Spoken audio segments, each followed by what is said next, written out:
Okay, I've seen several videos on YouTube of people picking master padlocks with zip ties, so I figured, what the hell, I might as well join the party. So let's see what we can do with this one. See, I just cut some random notches in the end of this zip tie, and let's see what happens.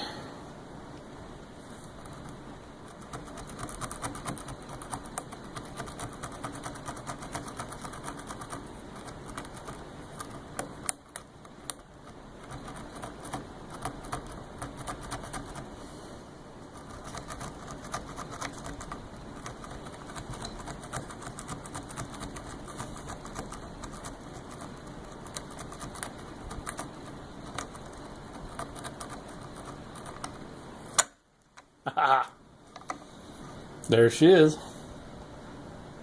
raked open with a zip tie. Thank you for watching.